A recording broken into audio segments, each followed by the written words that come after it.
Hi, and welcome to another online lecture for General Physics 2. This one deals with the topic of currents from magnetic fields. At this point in the lab, you've seen that in certain situations, when you move a wire that's not connected to any battery or any other power supply in the presence of a magnetic field, or move the magnetic field in the presence of the wire, in certain situations we induce a current to flow within that wire. And so this presentation explores the theoretical physics behind those observations that we've made. The first thing we're going to talk about is motional EMF. EMF, if you'll recall, stands for electromotive force. Previously we've used it as the theoretical maximum potential difference end-to-end in a battery. Here it's a slightly different context. We're talking about moving a conductor through a magnetic field. So imagine I have a block of a conducting material, aluminum or what have you, and then I slide that block through a magnetic field. So here the magnetic field is the light colored X's pointing into the screen, so the magnetic field is pointing away from us. The velocity of this bar is to the right. We have to drag it through the field, something has to move it. And so if you use your force right hand rule, a positive charge that is located within this conductor, if you put your fingers of your right hand to the right and then curl them into the screen in the direction of the magnetic field, your thumb is left pointing toward the top of the screen, so there would be a force from the magnetic field on positive particles pushing them to the top of this conductor. If you prefer to think about electrons, those would be negative particles and they would be pushed by the magnetic field down to the bottom of the bar. So what you end up doing is, as these charges separate, you're essentially polarizing this bar by the motion of dragging it through this magnetic field. So the bottom becomes more and more negative, the top becomes more and more positive. Just like a capacitor, at some point you'll stop being able to push those charges because the repulsion from the other like charges that are there will be too great to overcome. However, the fact that you make the top of the bar positive in this situation, the bottom of the bar negative, means that you've set up an electric field within that conducting bar that is oriented as shown. So what this means is then when you've piled up excess charges and then you go to try to move yet another charge, that at some point the force on that charge from the magnetic field, which would be up in this diagram, and the force on that charge from the electric field, which would be down in this diagram, will be equal to each other, and no more charges will be able to flow from one end of this bar to the other. And we can use this to deduce what the potential difference must be end to end in this bar. So if we arrive at the scenario where the electric and magnetic forces balance, that says that the force from the electric field is equal to the force from the magnetic field in magnitude. They're opposite in direction. Recall from our electrostatics that the force from an electric field can be found by multiplying the strength of that electric field by the magnitude of the charge. And the force from the magnetic field is the charge times the velocity times the strength of the magnetic field times the sine of the angle between the velocity vector and the magnetic field vector. Here, as in most cases, we look at that angle is 90 degrees, the sine of 90 is 1, and so the sine drops out, Q is on both sides of the equation, it drops out, and we have this expression relating the strength of the electric field to the strength of the magnetic field. Essentially, the magnetic field is fixed. The faster you go within that magnetic field, the larger the electric field is that is established. Well, recall again from electrostatics that in magnitude, the electric field is equal to the potential difference divided by whatever distance you're moving through. In the actual expression, we have a minus sign in here because the electric field points opposite to an increase in electric potential, or it points with a decrease in electric potential. But we're just thinking magnitude only right here. The electric field is equal to the potential difference divided by the distance. Well, the distance that we're setting up a potential difference across in this case is the length of the bar, which we've symbolized as L. So the potential difference divided by L replaces the electric field in the expression, and that's equal to the velocity times the magnetic field we solve for the potential difference end to end, and we find that it's equal to the speed with which you're dragging this bar through the magnetic field times the length of the bar times the strength of the magnetic field. And this potential difference is known as a motional EMF because it is the motion of the bar in the magnetic field that induces this electromagnetic force, and it has dependence on the speed, the length, and the strength of the magnetic field. So a brief review before we move into new material. In the tutorial, we deduced that if you have a current carrying loop that here, let's see, current would be going up in the back of the loop and down in the front of the loop, that current carrying loop acts as a tiny bar magnet, and we deduce that by looking at the orientation of the magnetic field lines through that loop. They look just like a bar magnet's magnetic field lines do. And so we, among other things, also introduced a new right-hand rule. So if you're counting, this is number 3, but this right-hand rule predicts the direction of the magnetic field due to the motion of charge in a current carrying loop. So if you curl the fingers on your right hand in the direction of the current that's moving around the loop, your thumb is left pointing in the direction of the north side of the magnet, or the direction that the magnetic field due to that loop is pointing. If you do that here, curl your fingers with the direction of the current in that loop, you'll notice your thumb is pointing to the right of the screen, which is the direction that the magnetic field points over here on this side of the loop. So a current carrying loop produces a magnetic field. That's the second right-hand rule that can be used to deduce that by thinking about the direction of the current all the way around the loop. However, you can use the third right-hand rule as a shortcut here. The field mimics the bar magnet field, and we can actually use superposition to show this expression for the magnetic field from a current carrying loop. This is the same expression that we had in the previous presentation, but now we've added an n for the number of loops here because we'll need that in a couple of the problems that we're going to look at. But it depends on the current in the loop and how big the loop is as well. Alright, so now we see that in certain situations you can use that same loop and you can induce a current in that loop or induce an EMF in that loop. Again, EMF is this force that is pushing charges around in the loop, and so it depends on how you want to think about it, whether the motion produces a force that pushes the charges which results in a current, or whether the motion creates a current. It doesn't matter really how you think about that. And in most of these cases, the concept of current and the concept of EMF are going to be interchangeable. It doesn't matter which one you think about.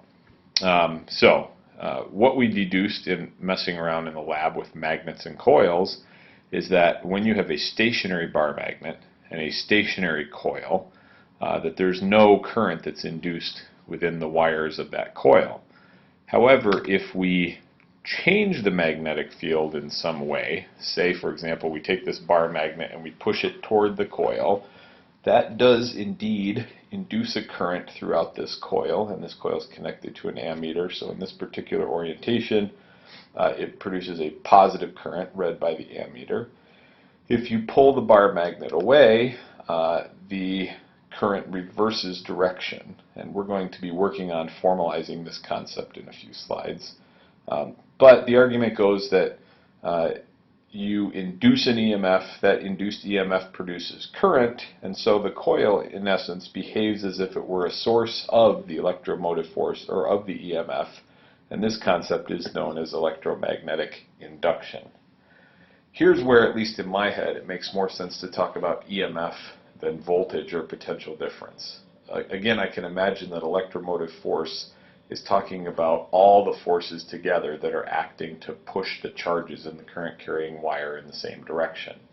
Whereas if I talk about a potential difference or a voltage, I'm thinking a battery where there's a positive end and a negative end. And in this situation where you have a coil that you're inducing an EMF in, which is creating a current that's flowing in that coil, there's no positive side of that system, there's no negative side of that system, you're just pushing the charges throughout that system.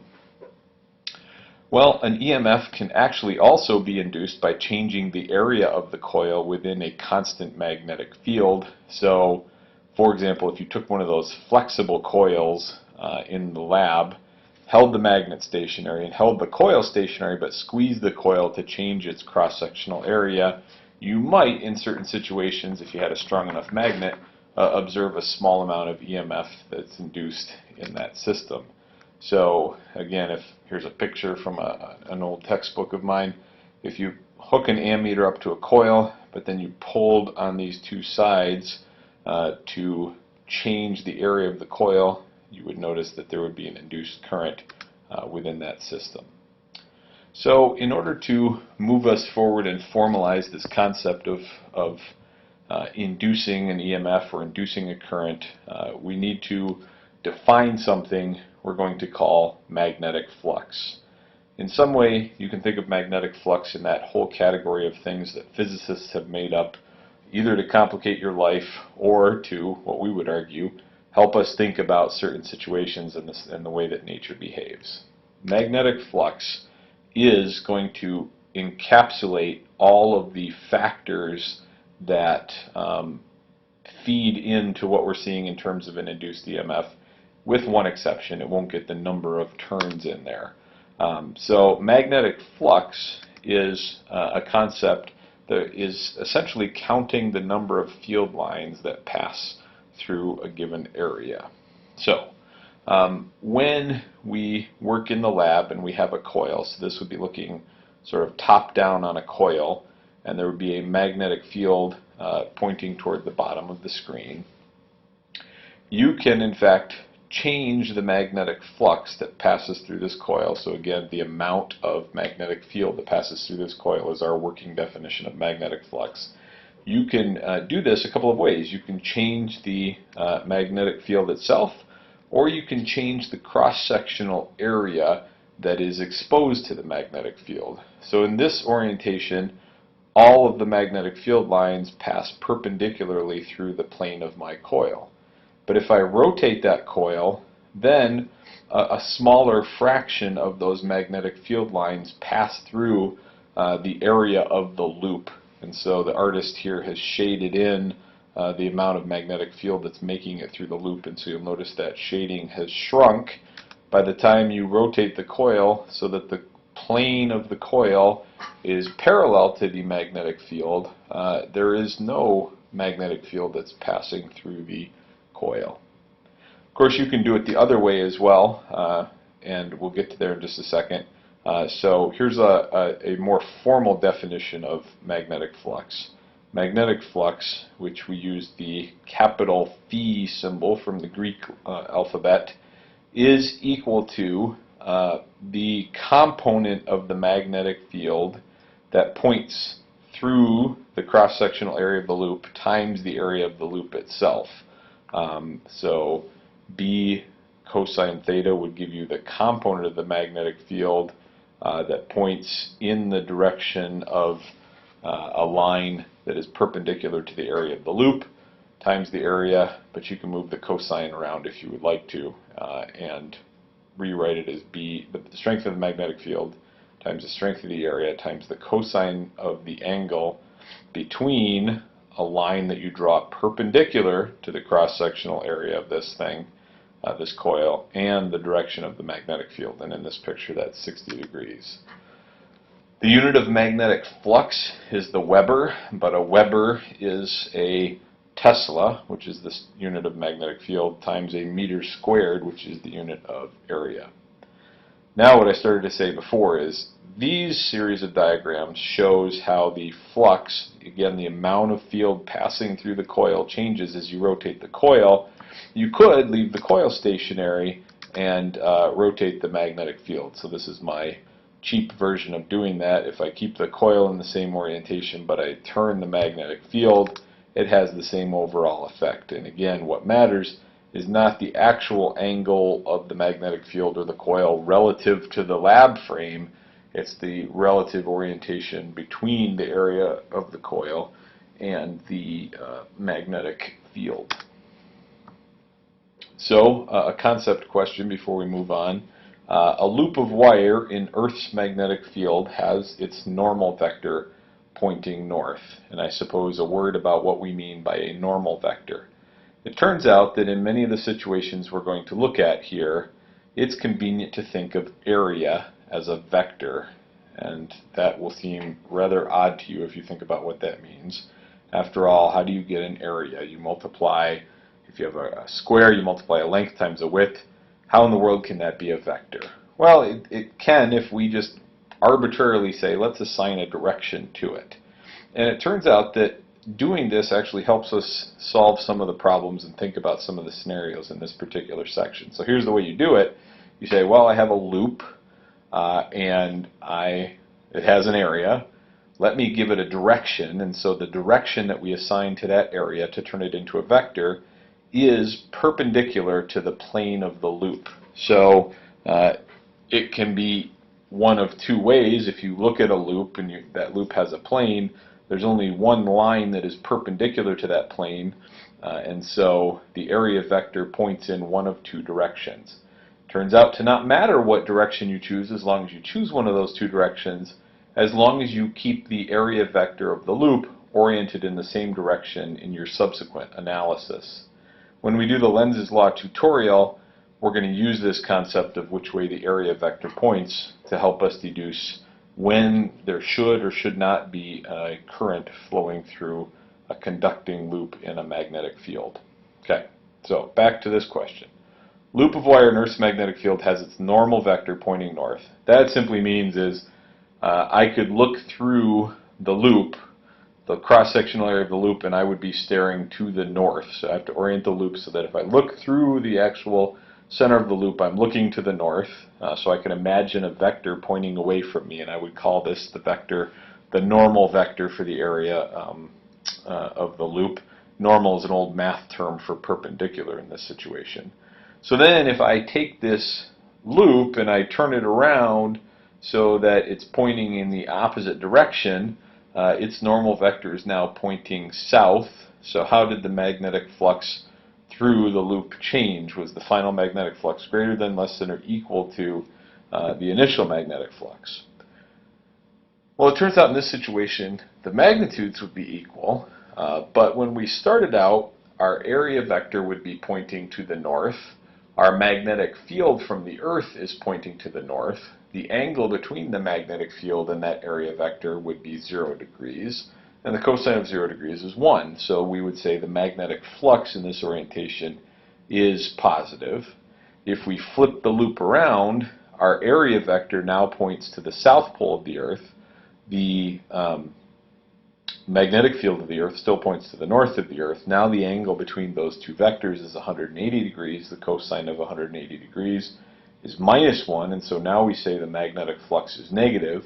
So we've gone from a situation where we had positive magnetic flux to negative magnetic flux, and that's a decrease. So the correct answer here is that the final magnetic flux is less than the initial magnetic flux, if we are accounting for the sign. Of course, this all hinges on our rather arbitrary designation of saying that the normal to the area vector is going to point to the north to start with. If we chose, and it would be arbitrary, to make the normal vector of the loop point to the south, then we would actually see an increase in magnetic flux because it would be going from a negative value to a positive value. All right. So magnetic flux depends on how strong the magnetic field is, and hopefully you saw this playing around with the equipment in the lab. If you put a more powerful magnet into a situation, you get a larger induced EMF. Well, that's going to correlate to a larger magnetic flux. The cross-sectional area of the loop also influences how much magnetic flux you have. Again, the amount of magnetic field that passes through an area. And the angle between the normal to the area of the loop and the magnetic field, which we've called theta a couple of slides back. If we change any of these things, or all of them, again, I suppose assuming that we're doing them all to work together, the magnetic flux changes. And so if you change the magnetic field, the magnetic flux changes. If you change the area of the loop, the magnetic flux changes. If you turn the loop relative to the magnetic field, the magnetic flux changes. So any of those changes can induce an EMF. And so the induced EMF is going to be related to the change in this quantity we're calling magnetic flux. So let's work out what the change is in magnetic flux in a sample problem before we formalize the concept of Faraday's law. So here we have a loop of wire that's in a kind of a funny shape, but it's a funny shape to make solving the problem easier actually. I have a crank that I can turn here, and you can think of this as like, oh, I don't know, the old roasting spits on top of the fires where you turn the carcass or something of that effect. So this wire can turn, but the rest of the circuit is stationary here. And so we have the top of this loop bent into a circle that has a given radius. The normal to the plane of the loop is parallel to the constant magnetic field. What the heck do we mean by that? We just simply mean here is the whole loop, this whole circuit, and we're assuming the vector that's going to represent that area is pointing into the screen, which is in the same direction as the magnetic field. What is the change in magnetic flux that passes through the loop when we rotate that semicircle through half a revolution? All right, there's the same problem in smaller font so we can fit the answer on the screen. I made a little sketch. It used to be in the orientation up here. After I turn the handle half a crank, now the loop is going to be in this orientation. So what's happened is we've shrunk the area of the conducting loop here by the area of this circle that I've shaded in on my sketch, pi r squared. Well, our definition of magnetic flux is the magnitude of the magnetic field times the magnitude of the area of the loop times the cosine of the angle between the magnetic field vector and now the area vector, or a vector that is normal to the area of the loop. Well, you can calculate a change in flux by just doing a delta on both sides of this. So a change in flux is technically a change in any or all of these things. So you can write that out, distribute it. It could be a change in magnetic field times an area times the cosine of theta. Or it could be the magnetic field times the change in area times the cosine of theta. Or it could be a constant magnetic field, constant area, but a change in the orientation between the normal vector and the magnetic field. Well, usually in any given problem, it's one of these three things that's happening. We don't generally throw problems where all of them are happening simultaneously at you. And so in this particular situation, I'm keeping the magnetic field constant. So there's no change in magnetic field. This whole term goes to 0.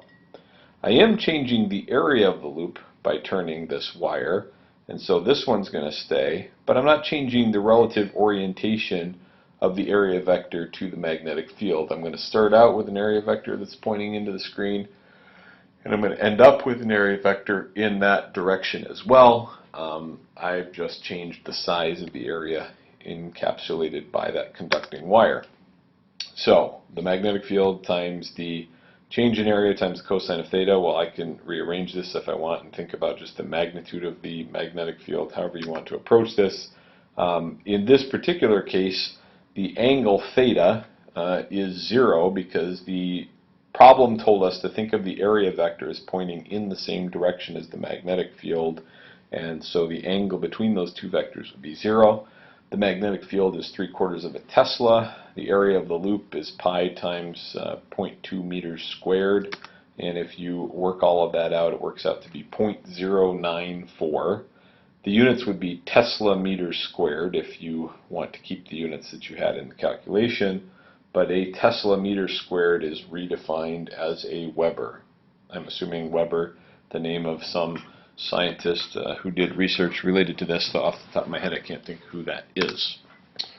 Okay, so so far we've shown that both in the lab and in the discussion here, when you change something called magnetic flux, meaning you change the magnetic field or you change the area of a loop or you change the orientation between those two things, you will induce an EMF. And Faraday's law is the math that connects those two. So how do we connect this induced EMF with a change in flux? Well, Faraday discovered that this change in flux induces an EMF, and the faster that you're changing the flux, the bigger the EMF is as well. And so here is our at least algebra-based form of Faraday's law. The script E is the induced EMF, which again is the force pushing all those charges in the wire. When it comes to other calculations, like if we want to calculate how much current we have flowing in a situation, we can treat the amount of EMF, which will have units of volts, as a potential difference. N is the number of turns in the coil. Here's our change in flux, and there's a lot buried in the symbols up here in the numerator, but phi again is our magnetic flux, and here's the change in time. If you have had calculus or like to think in calculus when you're thinking about physics, if you looked in a calculus-based source, you would see this written as the derivative of the magnetic flux with respect to time. And so we would write a function that controls the magnetic flux and look at what its derivative is with respect to time to deduce how much EMF was being induced. So I forgot that I put labels on here. We'll bring them all up on the screen. This is again the induced EMF, number of loops in the coil, the change in magnetic flux, and how much time has elapsed during that change in flux. We'll do a sample problem in a couple of minutes, but I just want to point out this physics actually has connection to your everyday life, whether or not you know it. If you have any circuits in your apartment or house or wherever you're living that have a little reset button on them, they are called GFCI circuits, which is ground fault circuit interruption, and they are made to shut the circuit off at the outlet if something has gone awry in whatever you have your system connected to. So in this particular picture, I have, say, an electric dryer. It has a heater element in here, kind of like a light bulb filament, where electric current passes through there, heats up, dries the clothes as something hopefully turns around, tumbling them about.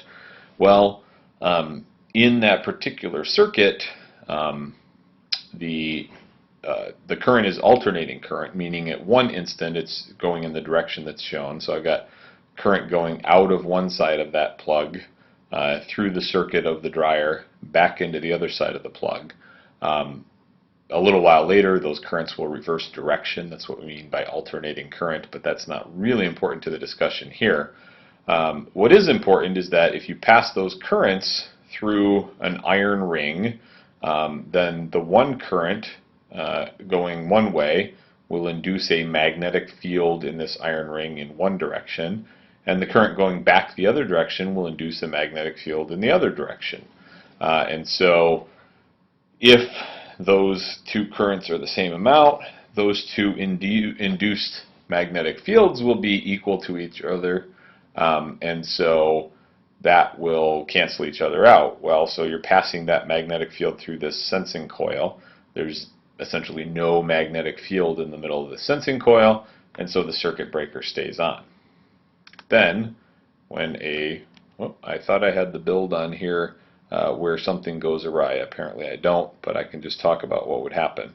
If something happened, say this wire broke in this heater element, then temporarily what would happen is you would get current flowing in one of these wires, but not back in the other wire. So let's say the green return current disappeared while we kept the orange outgoing current. Well, now in the iron ring, there would be a non-zero magnetic field because you'd lose the other magnetic field in the opposite direction that was canceling things out. So the magnetic field in the middle of this sensing coil has gone from zero, where the two magnetic fields were canceling each other out, to something that is not zero. That is a change in magnetic flux in the middle of that sensing coil. The change in magnetic flux in the middle of the sensing coil induces a current in the wire that's connected to the sensing coil, and that trips the circuit breaker and shuts off all current going to the dryer. So essentially keeping you safe at that point rather than overloading the current in the walls where you could possibly cause an electrical fire. So if you have ground fault circuits in your house, they are a good thing. If you have an old house where you have them, it doesn't hurt to verify that they're actually wired appropriately. but they work to make your house a safer place electrically. Some of you also may have some experience with induction stove. I've never had one of these, but they do make some stoves or stove tops where they are smooth, so there's no burner on there, there's no flame or anything like that. But they work via this principle of induction. Essentially, if you put a metal pot on the stove, and usually you have to buy special pots with special conductive properties to use optimally with these units. The stove itself actually creates a changing magnetic field by passing a current that goes in alternating directions through a coil that's buried beneath the surface. Well, that creates a magnetic field that passes through this center of this pot. If you change that magnetic field, you induce a current, and the current that flows around in this conducting material through the resistance of the material actually heats that material up, so the pot turns hot due to its own resistance to the electricity flowing around it, and that is transferred to the contents of the pot and boils the water. If you try putting a glass pot on the same stove, you get no conduction around the perimeter of that glass pot, and nothing happens. And the advantage of these stoves is they don't, other than places that have been in contact with the metal pot, they're not hot, and so you don't have the same issue about burning yourself on a burner that you do on more traditional types of stoves. Alright, let's actually use Faraday's law to do a calculation. Why not? Inducing a current, we have a situation where we have a 300 turn rectangular loop of wire, has a length of 5 centimeters and a width of 10 centimeters. At the starting time, a magnetic field is turned on, and the magnitude of the magnetic field increases to 4/10 of a Tesla at 8/10 of a second. If the field is directed at an angle of 30 degrees with respect to the normal of the loop, what is the magnitude of the average EMF that's induced in the loop? And if the resistance of the loop is 6 ohms, how much current do we get? Well, a lot of words in that paragraph. I like to turn those words into a picture, and so what I did first was to sketch a diagram of what was happening here. So here's my rectangular loop sitting down here. If I'm going to treat that wire as having no resistance, you might imagine peeling off 2 of those wires in a corner and sending it through a resistor, like a 6 ohm resistor here. The magnetic field is passing through this loop, but if you draw a normal or a perpendicular line to that loop, the angle between the magnetic field and that normal line is 30 degrees, according to the problem statement. So the cross-sectional area here is 5 centimeters by 10 centimeters, or 50 square centimeters.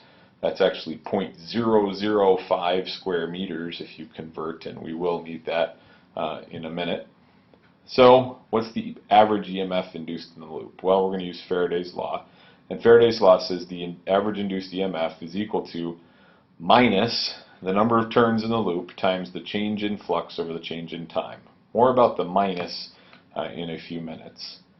So the magnetic flux is equal to the magnetic field times the cross-sectional area of the loop times the cosine of the angle between that magnetic field and that area. And so in this particular case, the thing that is changing is the magnetic field itself. So we're not turning the loop, we're not changing its area, but the magnetic field is getting stronger with time. So our change in flux is going to be attributed to the change in magnetic field, and we'll multiply that by the area times the cosine of the angle between them to work out what the change in flux is. So if I put that into Faraday's law, the delta phi, the change in flux, becomes this change in field times area times cosine of theta, and I can now just plug in numbers. Get 300 turns. It goes from 0 to 0.4 Teslas. The cross-sectional area in square meters is 0.005. The angle between the area and the magnetic field is 30 degrees, and this happens in 8/10 of a second. If you crank all of those numbers out, you get about 2/3 of a volt, 0.65 volts. There's a negative associated with it, so I guess I didn't read where it said find the magnitude, because the magnitude would be positive. But we will talk in a minute about why the negative is in Faraday's law. If the resistance in the loop is 6 ohms, what would the average induced current be? Well, if I use Ohm's law, induced current is equal to the potential difference divided by the resistance. That's equal to the induced EMF divided by the resistance, because induced EMF has units of electric potential. So this is 0.65 volts, 6 ohms, and this would work out to be 0.11 amps of current in this loop. So at this point, you may have a lot of questions, but here's some questions related to the physics of what we've been doing so far. Why the heck is there this negative sign in Faraday's law? Which direction does current flow? In other words, I get that there are situations where you'll induce a current. Can we predict the direction the current will flow in? And the answer to that is yes. So stay tuned. These questions are answered by another law called Lenz's law. So Lenz's law is a law that explains Faraday's law. How do you like that? Faraday's law is essentially the mathematical structure. Lenz's law is the more qualitative explanation about why there's a negative sign in Faraday's law and allows us to predict the direction of current flow in various situations. So Lenz's law says that an induced current always flows in a direction that opposes the change that caused it. Or, if you look in a different book, it might say the induced EMF resulting from a changing magnetic flux has a polarity that leads to an induced current whose direction is such that the induced magnetic field opposes the original flux change. I'm sure that was all amazingly clear. Well, you can pause this and think through what each of those terms means, but 2 is analogous to 1. 2 is said in more detail, but 1 may be an easier one to understand. Here's a third one just for fun. When a certain cause produces an induced current, the current in turn will have some effect. The current must flow in a direction such that the effect opposes the cause. So these again are 3 different ways of 3 different authors of describing Lenz's law. I'm going to talk about Lenz's law for the rest of this presentation, but I would encourage you to seek out other framings of Lenz's law. What does it say in Wikipedia? What does it say in our online textbook? And see which one makes the most sense to you in terms of understanding what's going on. So let's think about a few situations and try to apply this principle of Lenz's law, that essentially the induced current is going to be induced in such a way that it will oppose the change that actually created the current in the first place. So to do that, let's imagine that we have a bar magnet here with north and south poles, and we have a conducting ring that we're going to move toward the south end of that magnetic field, that bar magnet rather. Well, so we have to look, is there a magnetic field here near this bar magnet? The answer is yes. And this magnetic field from the bar magnet points to the left. So I'm going to label that my external magnetic field vector. So as I'm pushing the ring towards the magnet, there's an external magnetic field that points to the left. And it's getting stronger and stronger and stronger. And so this loop is going to induce a current which will create its own magnetic field, and it's trying to oppose the change. So the induced magnetic field needs to point to the right to counteract the stronger and stronger magnetic field that points to the left. If the induced magnetic field is to the right, you can use that third right-hand rule. If you point your thumb to the right, the current is going to be going up in the back of the loop behind the screen and down in the front of the loop in front of the screen. And on all these pictures, I've labeled the direction of the induced current in what I'm assuming to be the front of the loop. So the current's going to go down in front and up and back to produce a magnetic field which opposes the change in the magnetic field from the external magnetic field. And we have to be careful about that word change. It becomes very important to what we're doing here. And this, again, is the root of the minus sign, though, that the thing is opposite to the thing that causes it in the first place. What happens if you take that same ring and you pull it away from the south end of a magnet? Well, the external magnetic field hasn't changed. It's still caused by the bar magnet, and it's still pointing to the left. So I pull the ring to the right, but it's now experiencing a weaker and weaker magnetic field from the bar magnet that's pointing to the left. So it actually wants to oppose the loss in external magnetic field, and to do that, it induces a current that creates a magnetic field that points in the same direction as the external magnetic field. Again, the key thing here is that as you pull the ring away from the magnet, the external magnetic field is getting weaker, so I need to have a magnetic field in the same direction to try to oppose that loss of magnetic field. Well, that's going to correspond to current going the opposite way around the ring, or up in the front of this ring. If I push a ring towards the north end of a magnet instead of the south end of a magnet like we did in the first situation, the external magnetic field from the bar magnet points to the right, away from north. I'm going to be moving into stronger and stronger magnetic field as I approach this bar magnet.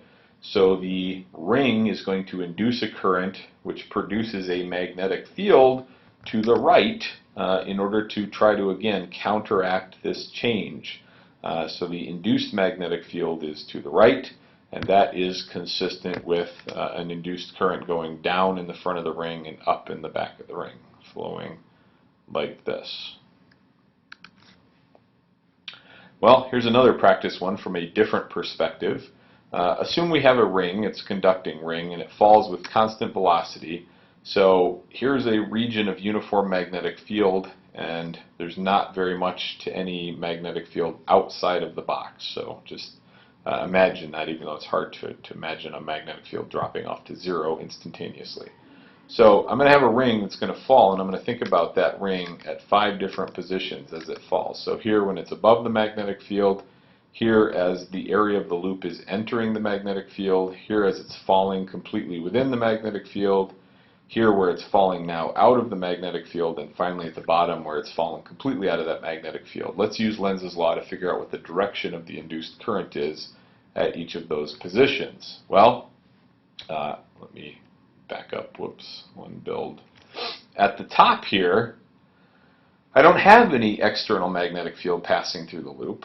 If I don't have any external magnetic field passing through the loop, I have no magnetic flux. If I have no magnetic flux, I can't have a change in magnetic flux. If I don't have a change in magnetic flux, I induce no EMF. If I have no induced EMF, I have no current. The answer for the top one is 0. There is no induced current when I do not have the ring exposed, at least partially, to the magnetic field. Well, let's move on to position 2 of the ring. Now the ring is falling into the region of magnetic field. There is a magnetic field from the external source that is located into the screen, so that's the X vector there. And as the ring gets more and more into the magnetic field, the amount of magnetic field passing through the center of that ring goes up and up. So the ring wants to induce a current to create a magnetic field that opposes that change. That means that the induced magnetic field will need to point out of the screen towards us, and if we have an induced magnetic field pointing out of the screen towards us, that's consistent with a current that is flowing counterclockwise or anticlockwise around the conducting ring.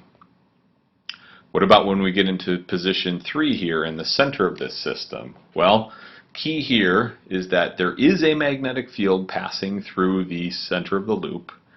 There is an area of the loop, and the orientation of the two is such that there is a magnetic flux that passes through the center of that loop. But, and key here, the magnetic flux is not changing in the center of that loop. And if it's not changing, there is no induced EMF. So you can have all the magnetic field that you want in the middle of your conducting ring, but if you do not have that magnetic field changing, or the area changing, or something about the system changing, you will induce no EMF. So the answer for the middle position is there is no induced current. Let's get to position 4. Now the ring is falling out of this region of magnetic field, and so the external magnetic field still points into the screen, still away from us, but now the ring is losing the external magnetic field that it was used to having pass through the center of that loop. Again, the ring acts to oppose the change, so that creates an induced magnetic field that is also into the screen in this particular situation. Again, you're trying to oppose the change, and that's consistent with a current that is flowing clockwise around that ring. Finally, we get to position 5, and from the same logic we used at position 1, if there's no magnetic field passing through the center of the ring, there's no magnetic flux. No magnetic flux means no induced EMF and no current traveling around that ring. One more case about rings to practice on, and again on all of these I would encourage you to pause the thing and see if you can figure out the answer before you listen to my explanation. So imagine you hold a bar magnet now vertically and then you let the ring drop. And so in case A and B, I'm trying to sketch a situation where the plane of the loop is parallel to the floor, so it's falling down on top of the magnet. The thing I change in case C is that I turn the loop 90 degrees so that the plane of the loop is now parallel to the wall, and this thing is dropping down on top of the magnet. In case D, I go back to the original orientation, but I cut the loop. Okay? Should there be an induced current in any of these cases, and in any of the cases that there is an induced current, what's the direction of that induced current? Well, let's look at case A first. So I have a ring that's falling closer and closer to the north end of a magnet. The external magnetic field points up in this situation. It's increasing, at least through the ring, because the ring's getting closer and closer. The field's getting stronger and stronger. So that means in case A, the loop will want to induce a magnetic field that is in the opposite direction, so in the downward direction. And if it is in the downward direction, that's consistent with an induced current that in the front of the ring is flowing to the left and in the back of the ring is flowing to the right.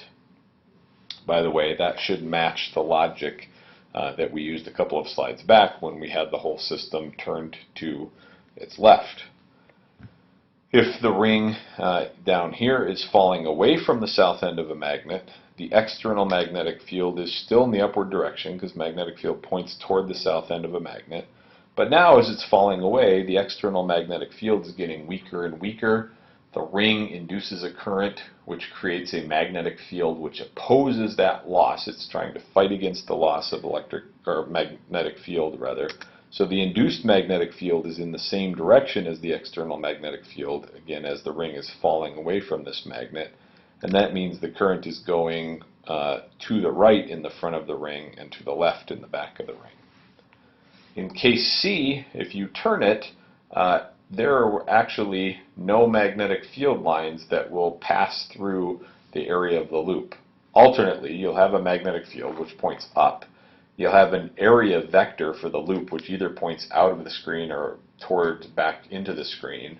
And the angle between that area vector and that magnetic field is 90 degrees. The cosine of 90 is 0. This is a situation where there is no magnetic flux. Can't have it therefore a changing magnetic flux, and in this particular orientation you will induce no current in that ring. Case D is similar. Now all of the things that we said before are still true. There's still an external magnetic field from the permanent magnet that's there, and so that magnetic field is increasing.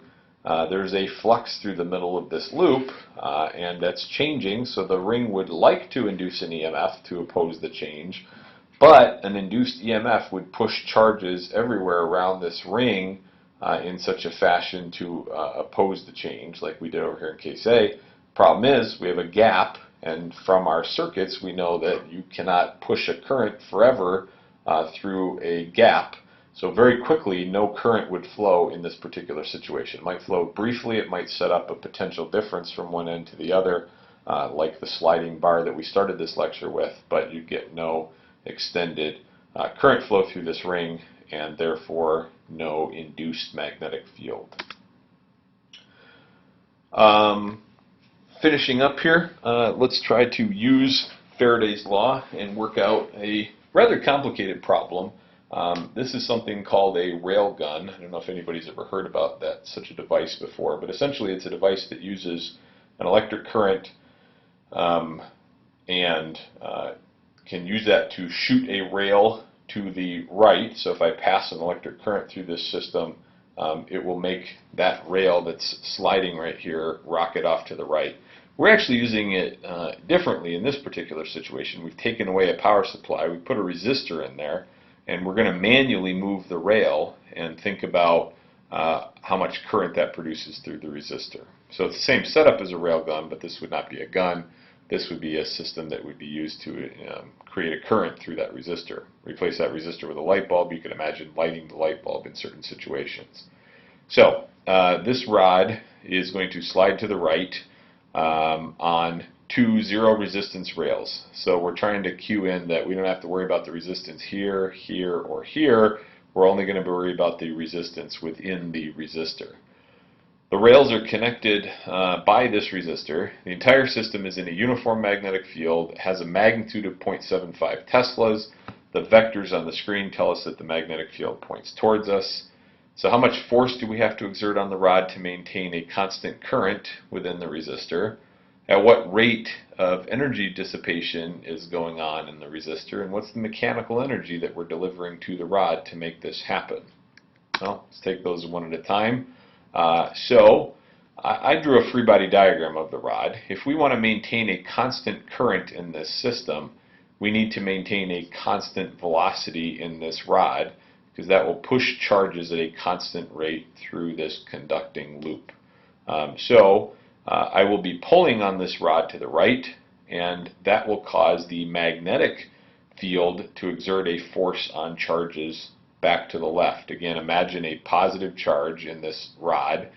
As you pull it to the right, so you get your fingers oriented to the right, and there's a magnetic field out of the screen. Let's see, that is going to be a force down on those charges. Well, again, if you get those charges moving down, their velocity is now down. Charges moving down, if you orient the fingers in your right hand in the downward direction, field coming out of the screen produces a force on those charges from the magnetic field to the right. So that the force of the pull essentially gets them moving in the downward direction in this rod, but the motion of them moving downward in this rod exerts a force on them back in the other direction, opposite to the direction of the pull that I'm exerting. By Newton's second law, the sum of those forces is equal to the mass times acceleration, and if we want a constant current, we want a constant velocity, i.e. no acceleration. That means the force from the pull has to equal the force from the magnetic field on these moving charges, and we're treating this like a current carrying wire.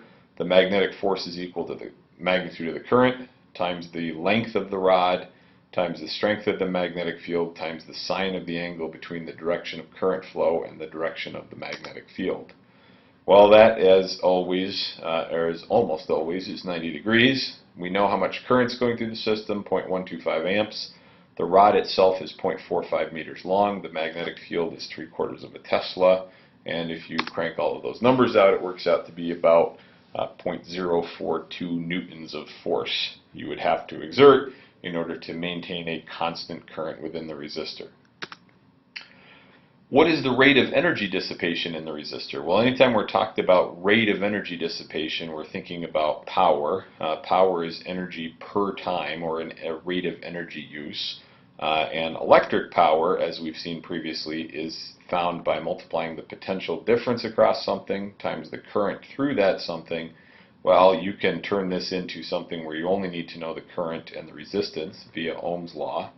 So we know how much current we want, that's the 0.125 amps, and we know how much resistance is in the resistor, and if you crank all of that out, you find that the resistor is dissipating energy at 0.195 watts, or it's taking 0.195 watts, or 0.195 joules rather, of electrical energy every second and turning it into thermal energy, which is being radiated off from the resistor.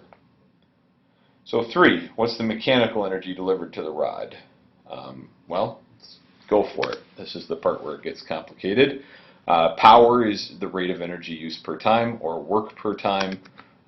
Power can then be rewritten, if we use the definition of work, as the force times the displacement times the cosine of the angle between the force and the displacement. Well, we're doing work on this thing. We're pulling it to the right. It's displacing to the right. So the angle between the force and the displacement is 0. The cosine of 0 is 1. And distance over time, well, that's velocity. That's the speed at which we're pulling this rod to the right. So the power can be found by multiplying the force we're applying times the speed with which we're pulling this. Well, we know the force. We calculated that out in part A. We don't know the velocity, though, that we have to pull this thing at, so we can't just stop here in this particular case. So let's go back to Faraday's law. You might have suspected we'd have to have something to do with Faraday's law here. Faraday's law says the induced EMF is equal to the negative of the number of turns times the change in flux over time. I'm thinking magnitudes here, so I'm not worried about the negative sign. I can deduce the negative sign or the direction of things from thinking about the scenario. Well, the flux is changing because in this particular situation, the area is changing. The area of the loop is getting bigger and bigger and bigger as you pull that rail to the right. So we've got magnetic flux is equal to, the change in magnetic flux rather is the magnetic field times the change in the area times the cosine of the angle between the magnetic field and the area. Well, you can draw an area vector pointing out of the screen towards you. The magnetic field points in that same direction, so the angle between those is 0 degrees. Cosine of 0 is 1. So the induced EMF is equal to the magnetic field times the change in area over the change in time. Well, what the heck is the change in area over the change in time in this situation? Well, this system is L high, and let's imagine it starts out as X wide, and then after you pull this rod to the right for a while at a speed V times a time delta T, it would have moved and changed the area by the amount that's shaded in my little sketch here. And so the amount that the area would change by would be the length of the rod times the distance that it moved this way, but the distance it moved this way was equal to the speed times the amount of time it was moved for. Hence, the change in area is equal to the length times the speed times the elapsed time. Take that in here where we see change in area, and you'll notice that the time then drops out of the expression, and we're back to what we had in the very first problem in this presentation, that the induced EMF is equal to the magnetic field times the length of the conductor times the speed at which that conductor is moving. Well, we're going to use Ohm's law now. Potential difference equals current times resistance. Potential difference with units of volts is going to get replaced by the induced EMF in this particular situation. And so that induced EMF is here, which means we can write that the magnetic field times the length times the speed is equal to the current times the resistance. In other words, I'm putting Faraday's law together with Ohm's law to get rid of the EMF in my expression. We're almost there. We solve for speed. Speed is equal to the current times the resistance divided by the magnetic field times the length, just as you suspected all along. And so if I plug that into the power relationship, which I need to know force and speed for, force is, well, it's whatever I calculated over here, ILB sine theta. Speed is IR over BL. So ILB sine theta IR over BL. B's cancel. L's cancel. Sine of theta is 1. And I'm left with I squared R, which is the exact same thing I had in number 2, which is still 195 milliwatts. And the logic goes something like this. If I'm assuming the resistor perfectly converts electrical energy into thermal energy, where did that electrical energy come from? That electrical energy came from me moving the rod in the magnetic field to change the area of the loop. Me doing that means I was expending mechanical energy to create electrical energy. That electrical energy was turned into thermal energy. And so if I'm assuming energy conservation along the way, whatever mechanical work I do should turn into an increase in electrical energy of the system, and that electrical energy of the system is subsequently dissipated as the current flows through the resistor. Two more qualitative questions to wrap up, just to again practice the direction of the induced current in these rings. A long straight wire lies on a table and it carries a current I. As the drawing shows, a small circular loop of wire is pushed across the top of the table from position 1 to position 2. Is there going to be any induced current? And if so, is it going to be clockwise, counterclockwise, or no current as the loop moves past position 1 and position 2? Well, if you go to your field right-hand rule for the magnetic field from a current carrying wire, in the situation shown, the magnetic field from the current carrying wire in this particular situation, above the wire, your fingers would be pointing out of the screen towards you. So the magnetic field, the external magnetic field from the wire, points out of the screen. And as this ring gets closer and closer to the wire, that magnetic field gets stronger and stronger. So the ring wants to induce a current to oppose that change. That means it wants its external, or its induced rather, magnetic field to point into the tabletop. And if you have an induced magnetic field pointing into the tabletop, that's consistent with an induced current that is going clockwise around the ring. If you go beneath here, got to work through that analysis again. Now the external magnetic field below that current carrying wire points into the screen, but it's getting weaker and weaker and weaker as you pull away, and so the ring now wants to induce a current which creates a magnetic field in the same direction as the external magnetic field, because it's trying to oppose the loss of that external magnetic field. So the induced magnetic field points into the screen or into the tabletop as well, and that means the induced current is in the exact same direction. It is still clockwise around that ring. Moral of the story with all of these scenarios is that you have to think through each one. It's not like you can always predict, oh, I'm in the opposite thing, so the opposite must happen here. I would encourage you got to go step by step through each of these cases when you're asked situations like this. One last one. Circular loop of wire rests on a table. A long straight wire lies on this loop directly over its center, and the current I in the straight wire is increasing. In what direction is the induced current, if any, in the loop? And justify your answer. Well, if I have a long straight wire carrying current to the left, the magnetic field above is going to point into the tabletop. Below here it's going to point away from or out of the tabletop or out of the screen. And the current is increasing with time. That means the magnetic field is getting stronger and stronger and stronger with time. However, because of the way that this bisects the circle, whatever the external magnetic field increases by in the top half of that circuit, that's not circuit, in top half of that loop rather, is the same as the increase in magnetic field in the bottom half of the loop, but they're in opposite directions. So the net magnetic field within that loop stays zero throughout. And if it stays zero throughout, there is no net magnetic flux, there's no induced EMF, and there's no induced current in that particular loop. Again, the situation here is the way it is because of where that wire passes through that ring. If you want a challenge, just imagine sliding the wire up so it passes, say, over the top quarter mark of that circle, and seeing what that gives you in terms of an answer. All right, this concludes the online lecture for talking about creating currents from external magnetic fields. Hopefully, again, this was a useful resource for you, and I would encourage you to ask questions about things you did not understand. If you've noticed any errors in the presentation, I would appreciate notification of that as well. Thanks.